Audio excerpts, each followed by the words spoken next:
glimpse of your reflection in a glass door, then this will be a great time to make sure that your back is staying straight and you're lowering your hips down to around about a position which feels comfortable for them at the moment. And if you can start going a little bit deeper, then give it a go.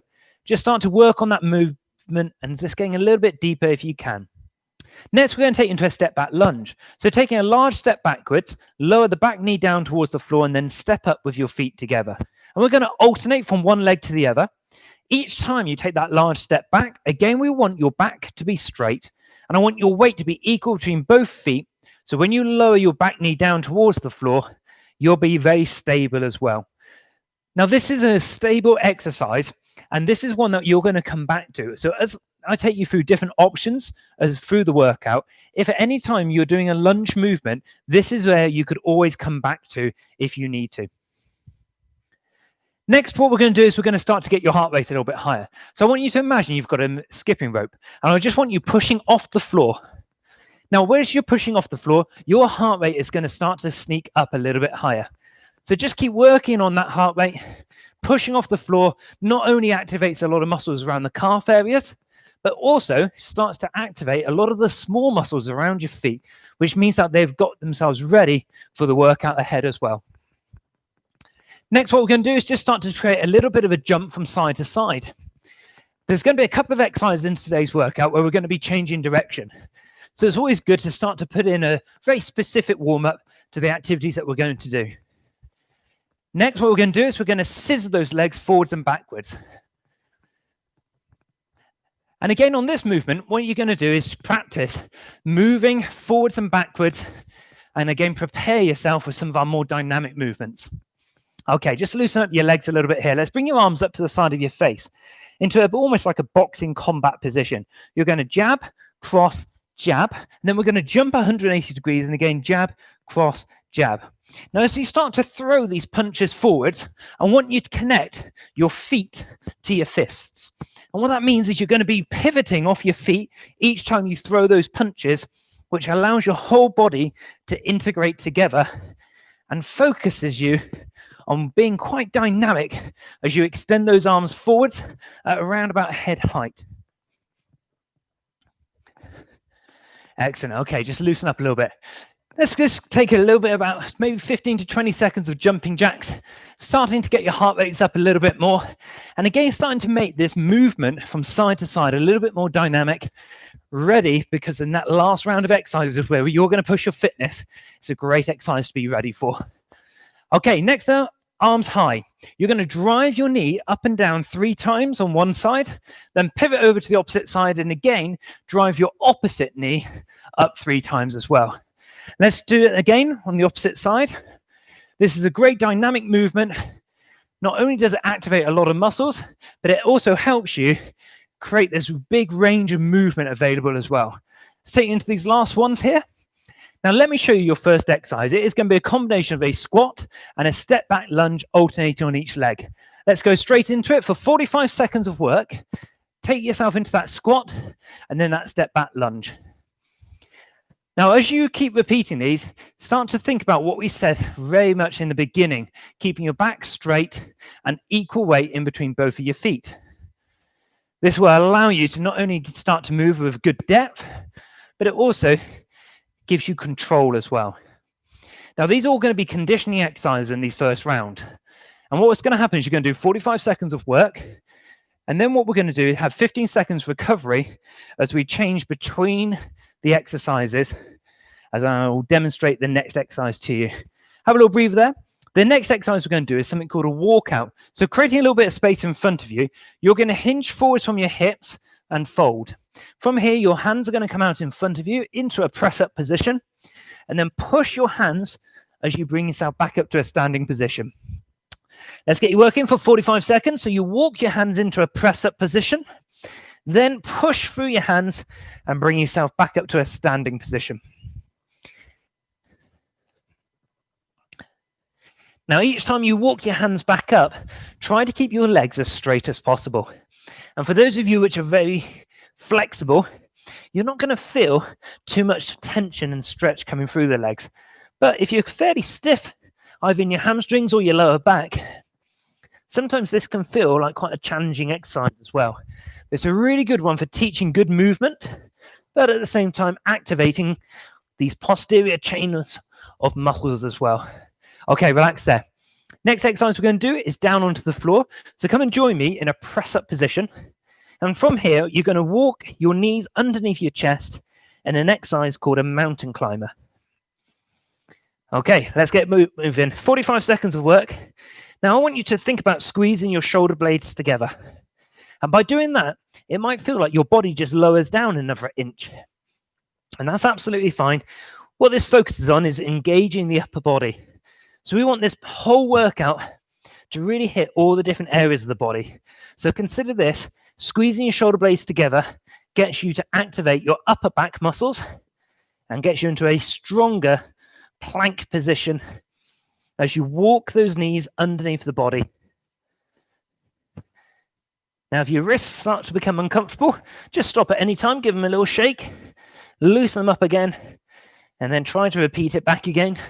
Alternatively, you could do them on your elbows. Let's bring you back up to a standing position. Got just over 10 seconds, and we take you back into those squats with a reverse lunge as well. And again, if you can find something to keep you a bit of a check on, like a mirror image or reflection, that will help you just check in on your technique. So take your hips down towards your heels into a squat, and then alternate those lunges back and repeat.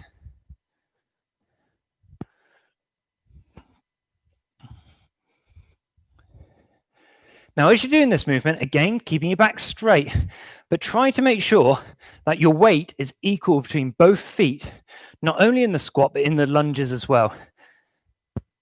And that way then later on, when I give you the opportunity to try and challenge yourself a little bit more by pushing off the floor, you're going to have a really good, strong foundation of technique to then try and push your fitness off as well. Last 5 seconds of work here. Try and keep this deep range of movements going and relax there. Let's get you ready for the walkouts. So again, just a little bit of space in front of you. Hinge from your hips so you're leaning forwards like a bow. And then walk your hands out in front of you into that press-up position. Walk your hands back. Bring yourself back up to a standing position. Let's get you working with 45 seconds. Again, trying to keep your legs straight so you work them all the way through. I think this is a great exercise for teaching good quality movement, but at the same time, it's quite a challenging exercise for many people. And for those of you which find this exercise quite easy, it might well be because you've got really good flexibility. So really think about pushing through the upper body and start to work on the stability around the joints as well. There's always something that you can take from every exercise and make the easy exercises hard by trying to make them work with really good, strict technique. Okay, let's take you down to the floor into the mountain climber position. So press up position, walking your knees underneath the chest. Now, don't rush this exercise too much. I want it to be quite slow and considered because that way then you start to activate the muscles a little bit more. Let's get you set up and off we go. So it's called a mountain climber. I want you to imagine if you were climbing up a mountain, you probably wouldn't be running. That's why I'm very keen on these being fairly slow and steady. So you actually challenge the upper body and work through the core. A lot of people, you might see these being done very quickly. And when they do that, they start to use a lot of momentum and they're not actually activating the muscles as highly, intensely as what they could. So really try and keep it slow, steady, and a very precise movement. As I say, this is our conditioning round. So we want to try and make sure that everything is improving the condition, and this one is an upper body conditioning exercise. Okay, relax there. Let's grab a mat, and we're going to take you down to the floor for our core exercises now. Now, when you're doing these core exercises, the first one we're going to do is going to get you down into a side plank. And we're going to go straight into a side plank. So stack your feet on top of each other, elbow underneath your arm, and reach yourself up. Now, once you've got yourself into this side plank, what I want you to do is to lower your hips up and down. So you're creating that little bit of mobility and at the same time starting to challenge through your core. Now, if at any time you find that this exercise becomes quite challenging on your shoulder, you can always support with the opposite hand. You can split your feet to make it a little bit easier, or just stop, take a little breather for a few seconds, and then come back into that plank position. So you don't have to lift the hips up and down, but if you can, that's absolutely fine. I'm a big fan of getting you to do plank exercises for around about 10 seconds and stopping. So to go for the full 45 seconds, even if you just do 5 seconds on and then rest down for a couple of seconds, that's absolutely fine. Let's have a little rest there though. What we're going to do is we'll be doing a second round of these exercises as we did in the first round, which means that you can then start to practice on the other side as well. Next exercise is called a boat pose, so sitting tall, and you're going to be on your seat bones, which means the back of your hips. And then what you're going to do is you're going to extend your body out and then back into this boat pose. So really start thinking about keeping your body as low to the floor as possible and then come back up into a balanced position. So this is a star to boat pose. Now the trick on this one is to try to keep your shoulder blades off the floor, and you want to lower yourself as far down to the floor as possible, but not rest on the floor. So trying to keep your body working. And you might find something called the tremor of truth. Tremor of truth is when your body starts to shake a little bit because you're working hard and keeping that intensity in the core muscles as well. Okay, relax there. Next up, what we're going to do is turn over onto your front, and we're going to do an exercise which is a pike to toe reach. So set yourself up for that press up or plank position again. Lift your hips high, reach towards your toe, come back to that plank position, and then alternate to the opposite side. Now, when you're doing this movement, try to maintain that strong position, creating, again, mobility in your hips, just like we did in the first round of exercises. And now we're stabilizing and working for the upper body again in just a little bit more of a difficult way because you have to reach. So we're just working on that single arm. It's a great exercise for shoulder stability and mobility at the same time. So my eyes look towards my toes as I reach my fingers towards the foot. And just take your time on this one again. Last 5 seconds of work, then we're going to take you into the side plank. But remember, I want you to do the opposite side this time. So let's get you set up for this one.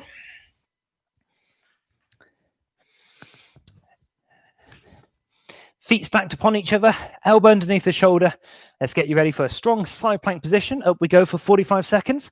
Now remember the options. Foot can be in front to help stabilize you. Hand can be on the floor to help support you. Or you can always take in a little bit of recovery and then bring yourself back up again. So you've got the options. If you can, though, what we're really looking for is for you to do these hip drops, where you lower the hips down and then lift the hips high as you maintain that strong position. Keep reaching that fist up, high towards the ceiling. So you're trying to create distance all the way up towards the ceiling with that fist. And make sure your focus always comes back to those hips being lifted up as high as they can do. So it really gives them a challenge. And relax there. Okay, let's get ready for that boat pose again. So remember, the boat pose is a balanced position. If your balance is too challenging for you, feel free to rest your heels down at any time. But if you can, again, extend back out to that star, bring yourself back into that balanced position. Let's get working for 45 seconds. Each time you extend your arms and legs out, come back in and just pause for a second. It's always a really good idea just to realign the spine. So sit tall. Just think about if your head is in line with your spine again. Bring the feet close in together so your body is balanced in quite a narrow position, and then extend back out again. You've got 15 seconds to go. Remember, you can always rest your feet down if you're starting to get tired. And you can always support your hands onto the floor to give you a little bit of stability as well. So lots of different levels of progressions, as well as making them slightly easier. Let's turn you over onto your front. Get you ready for the mountain climber position again, so into that strong press up. And remember, this exercise, you lift your hips up into a pike and you reach towards your toes. Let's have a little look, and then we'll go straight in. Reach towards the toes, back into that press up position. Let's get working together. So look towards the toes as the hand reaches towards the toes. Keep a big range of movement. Keep yourself strong. Working on the stability and the mobility of the upper body.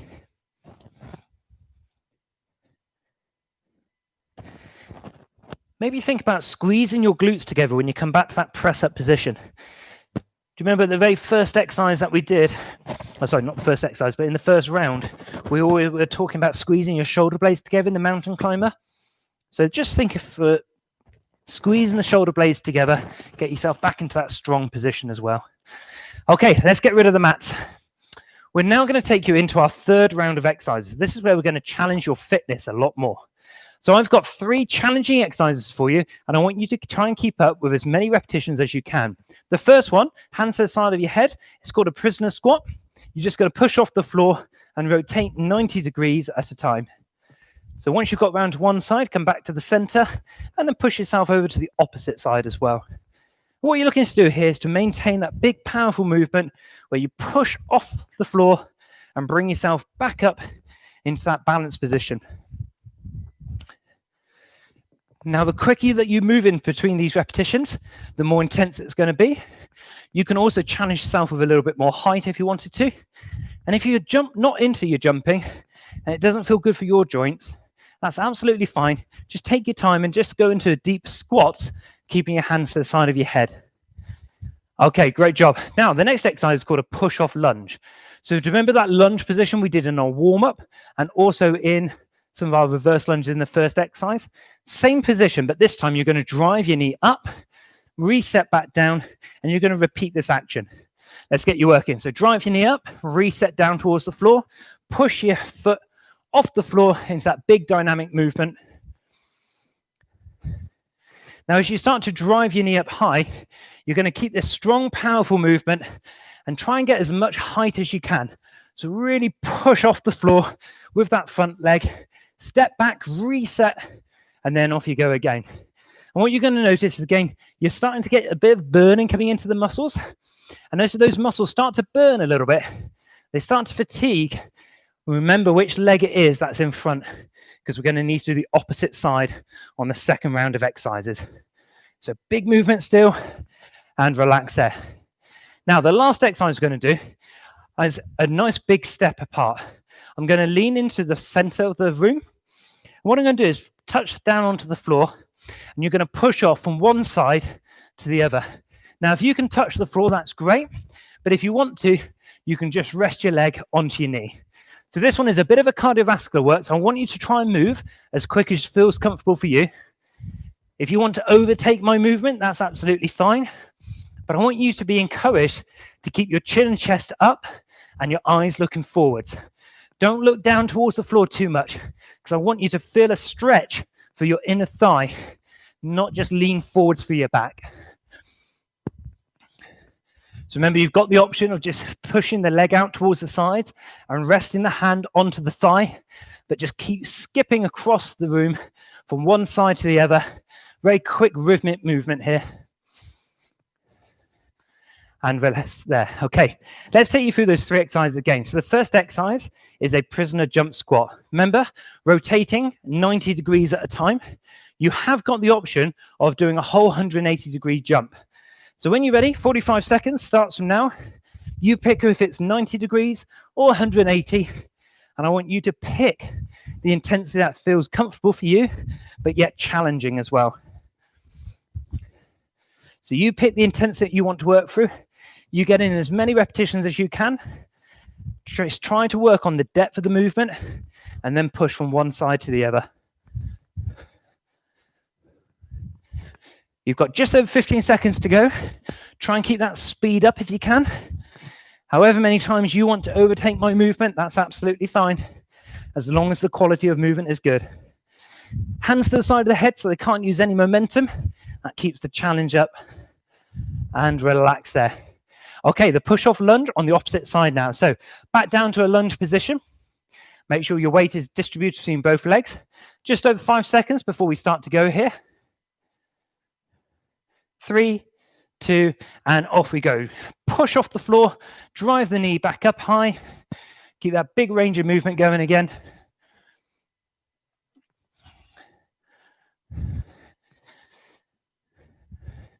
And as you start to drive that knee up, make it a powerful movement, as much height as possible.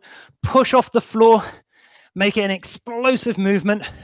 Once this exercise is done, I've got one more for you, and then we'll take you for a few yoga positions to help stretch out and release any of the tension of the work. So really try and push yourself. Just 10 seconds left to go here. Hop up high, drive your knee, use your arms on this one. Really try and push yourself up as high as you can so it's an explosive movement. Great job. Last exercise to come. Hopefully you've got your heart rates up. Nice wide position. Now remember on this one, we're going to skip the foot from one side over towards the other. Touching down towards the floor is the option, but trying to keep your hips low rather than letting your chin and chest stay up high. So push from one side to the other. This exercise can be one that keeps your heart rate up. So try to move quickly with good form. Again, chin and chest stay up high. Looking straight ahead if you can. Don't worry about the floor, it's not going anywhere. Try to keep your eyes gazing ahead of you all the time. You've got 15 seconds of work to go. Keep that speed up. Last 10 seconds. See if you can overtake me a few more times as we keep that push right to the finish line. Last 4, 3, 2, and great job. Well done. We're going to allow your breathing to come back down slowly, and we're going to grab a mat in order to help prepare you for a little bit of a cool down as well. So let's rest your mat down onto the floor, and we're going to take you onto your front in a kneeling position. And the first move we're going to take you into is called an up dog. So hands underneath your shoulders. I want you just to lower your hips forwards and hold that stretch. Now just holding that position, eyes look upwards, roll the shoulder blades back and down. You're just starting to discover a little bit of a stretch through the front of the hips. Now tucking the toes underneath the body, you're going to push into your hands and look towards your toes as you push your hips up high. Now I'm just going to walk through my heels here, almost just pedaling them slowly, just so I can feel a little bit more of a stretch for my calves. Now let's come back into that up dog, but this time I'm not going to rest my knees onto the floor. Just going to feel a slightly deeper stretch through the hips and the lower back as well. Eyes looking up, roll the shoulder blades back and down again. Let's go back to that downward facing dog. So push into the hands, hold this position for me. Just spend a moment thinking about trying to push the heels towards the floor and your hips high. Now we're going to lift one foot up off the floor and we're going to swing the foot up towards your hand. Now, depending on where it got to, if you need to move it, go for it. Wiggle it forwards, pick it up with your hand and move it. Reach your hand up high and push the back heel away from the rest of the body, trying to separate the heels away from each other. Now bring the hand down inside the foot, step back to downward facing dog again, and then a big step over towards the opposite side. And again, reach the arm high, push the back heel away, hold that strong, long position. And again, bring the hand down inside the foot, step back to downward facing dog. Rest your knees onto the floor and just lower your hips down towards your heels.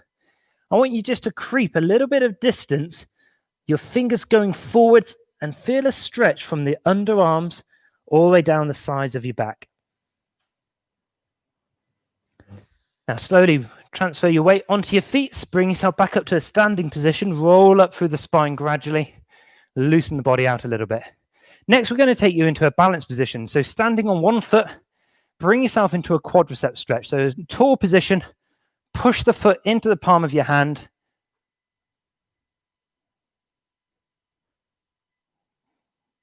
Well done. Now that same foot comes down towards the floor. Opposite hand comes and grabs the opposite leg. Again, think about pushing the hips forwards, getting a deep stretch through the quadricep. That's the front of the thigh. And then slowly release it. Just loosen your body up a little bit. Let's bring the arms around. I want you to imagine you're hugging a giant inflatable ball. Think about as that ball was blown into and it starts to enlarge, your elbows go a little bit further, your hands move away a little bit, so you start to get a bigger stretch as the ball inflates around your upper back. Now let's bring the hands behind you, link your fingertips together, lift your chin and chest up tall. Think about opening up through the chest and through the shoulders so you feel a stretch across the front of the chest. And again, just slowly release that. Thank you very much for joining me as part of this Matrix Fitness live workout. My name's Matt, and we look forward to seeing you again next week on Tuesday and Thursday, 7:45 in the morning, 12 o'clock at lunchtime, and 5 o'clock in the evening as well. Take care, everybody. Bye-bye.